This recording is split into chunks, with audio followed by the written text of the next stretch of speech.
The scene begins with the background of a nursing home. Everything looks as usual, a nursing home filled with elderly people. But what is different is that there is a man with Down syndrome named Zach who is very familiar with the other elderly. At that time, Zach was queuing for lunch. He asked the guard to give him pudding. After taking the food, Zach sat down with his friend Rosemary. And apparently it turns out that Zach gave his pudding to Rosemary, which made a guard named Eleanor feel impressed with his attitude.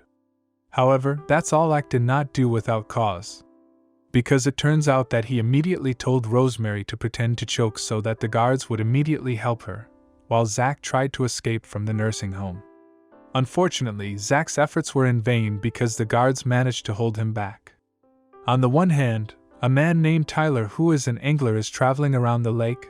There he picks up some crab traps that have caught quite a lot of these animals, which of course Tyler immediately utilizes.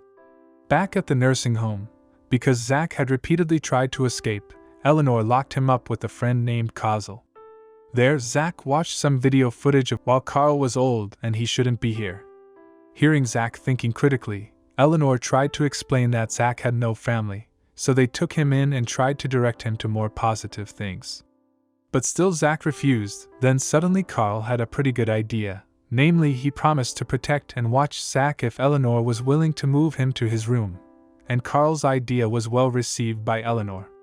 Meanwhile, while Tyler is cleaning fish, his boss approaches him to tell him that Duncan and Rat Boy will come to Tyler for taking their crab trap. His boss tells him that he is not allowed to steal crab traps just like that. Duncan has a license that will make them lose money. Now, his boss wants Tyler out of his place because he's fed up. As Tyler is sitting on the shore of the lake, his boss comes back to explain why he told Tyler not to do all that. He explained that Mark, Tyler's biological brother who is now gone, would not want to see his younger brother doing such bad things. Tyler could work properly without having to steal from anyone. Tyler could only be silent. Back at the nursing home, in the middle of the night when everyone was asleep and the guard had stopped his patrol, Carl suddenly woke up, helping Zach cut the iron fence separating their rooms so that Zach could escape again. Then Carl advised Zach to smear his whole body with soap so that it would be slippery and he could escape from this place. And sure enough, Carl's idea worked. Zach covered his whole body with soap so that he could get out of the fence and run away. In the morning, after a long journey, Zach arrived at a dock. He sneaked into a ship and hid in there. Without realizing it, in the dock area, Tyler, who was silent at that time, was approached by Duncan and Rat Boy who wanted to teach him a lesson. Duncan told them that Tyler owed them 20 crab traps and he wanted Tyler to pay for them. But instead of apologizing, Tyler tries to attack, which gets him beaten up by the two of them. At the nursing home, when Eleanor was about to check on Zach's condition, she was really surprised when she saw that the metal room divider was bent, which caused Zach to escape. When she asked Carl, he admitted that he didn't know anything, because Eleanor was with him more often. Meanwhile, Tyler, who was upset about getting hit so many times, finally decided to burn all of Duncan's crab traps and then just ran away using his boat. Tyler, who was unaware of Zach's existence, tried to escape from the pursuit of Duncan and Rat Boy who were getting angry. Tyler, who panicked, tried to take Duncan to a lake area filled with plants so that Duncan had difficulty seeing his whereabouts and Tyler could hide. While hiding from the silence, Tyler heard the sound of vomiting from Zach, which he immediately held back, and fortunately at that time Zach was able to close his mouth until Duncan left and Tyler could continue his escape. Because they didn't know each other, upon arriving on land Tyler immediately asked Zach not to follow the irony back. But Zach continued to ask Tyler for help to take him to a wrestling school called Saltwater Redneck. At that time Zach continued to whine. He also admitted that he could not swim and only followed wherever Tyler went. Being quite annoyed with the behavior that Zach showed, Tyler told him that they could not be together, and Zach had to find his own way. Zach happened to see a boy who was about to jump from a height. Tyler, who had separated, met a truck that happened to want to give him a ride. They immediately walked towards the city, and on the way, the owner of the truck told Tyler that there had been a fire at the dock. What he knew was that the owner of the dock was searching every area of the city to find the whereabouts of the arsonist. Because Tyler realized that the person being sought was him, he decided to leave the truck and return to Zach, who was getting bullied. At that time, a man asked Zach to jump. Actually, Tyler had shouted at the boy not to tell Zach to jump, because he could not swim. But the boy didn't care. He actually pushed Zach to the ground. This made Tyler angry. He beat the boy and began to help Zach, who could only stand still in the water.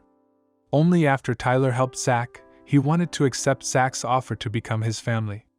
On the way, Zach continued to whine and hinder the movement of Tyler, which made him annoyed. Then Tyler told him that if Zach continued to hinder him, then he would not hesitate to leave him. Zach understood that. Then they began to continue the plan to go to their respective destinations. Before leaving, Tyler took the time to approach a shop so he could look for equipment. Initially, Tyler took a few items. But when he found out the price of the item was quite expensive, he decided to put it back. Tyler also asked the shop owner for a bottle of cheap whiskey. Incidentally, the shop owner had a bottle of wine which he was happy to give to Tyler for the event of his life. After they arrived on land, they rested for a while waiting for nightfall.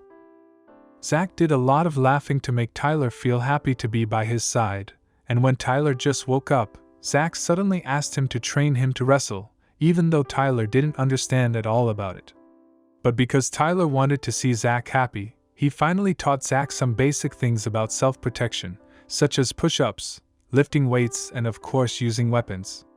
There is a moment presented when Tyler teaches Zach how to use a weapon. The problem is that the first weapon Tyler teaches is a shotgun, so that when Zach pulls the trigger, Zach's body bounces. However, after a few tries, Zach was finally able to use the weapon and immediately managed to make a buckshot by shooting 2 bottles at once. Then, they continued their journey again. This time they came to a settlement that had a boat.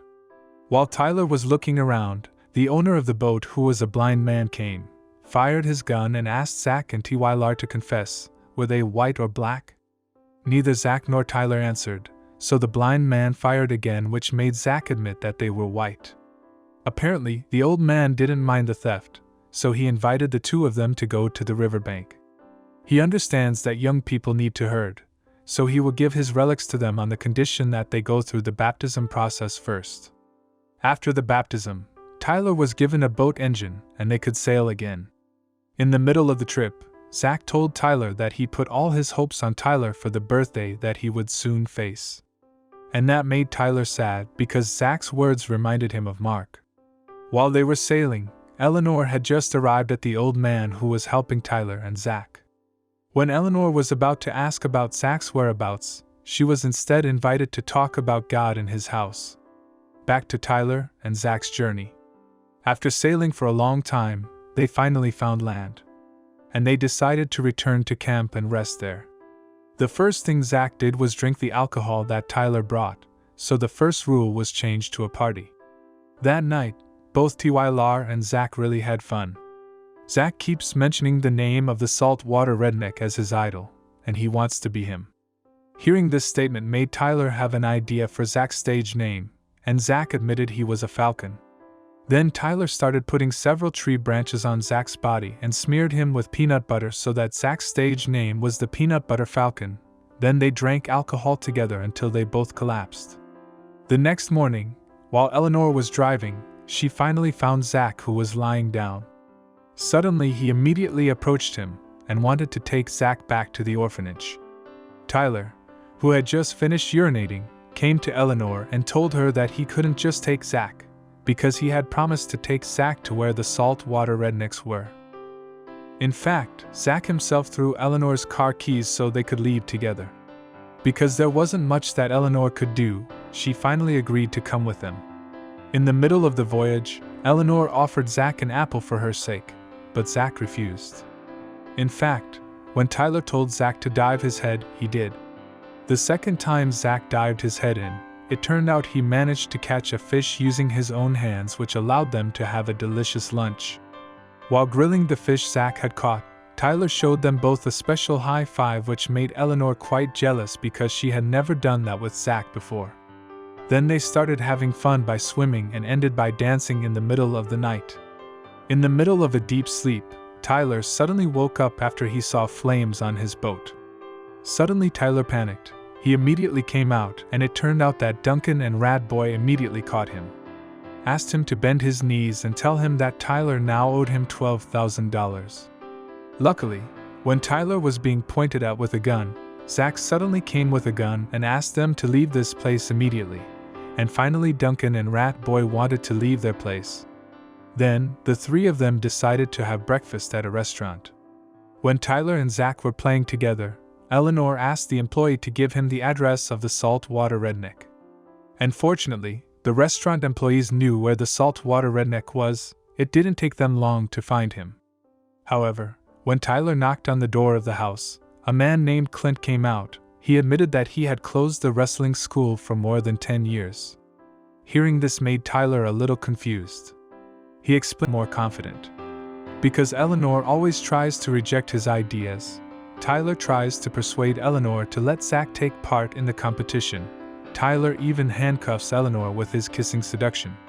Until the time came, Zach was called by the referee to immediately enter the ring, and proudly, Zach ran over to give high fives to his fans and entered the ring very enthusiastically. However, when the fight started, it turned out that Jacob took the fight too seriously.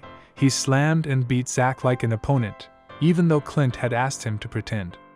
Not only that, when Eleanor tried to untie the knot, Duncan and Rat Boy came, which made her panic because they would definitely be Tyler's target. Sure enough, when an angry Zach managed to lift Jacob with the atomic throw technique and everyone focused on his action, Duncan came, hit Tyler's head until all that happiness was destroyed. Zach and Eleanor immediately went to the hospital to accompany Tyler, who was seriously injured. Zach was also forced to celebrate his birthday without many people, just with a piece of cake and candles. And the final scene in this film shows Eleanor waking Zach because they have arrived in Florida, the place where Tyler wants to restart his life. And they finally started their life again from scratch together.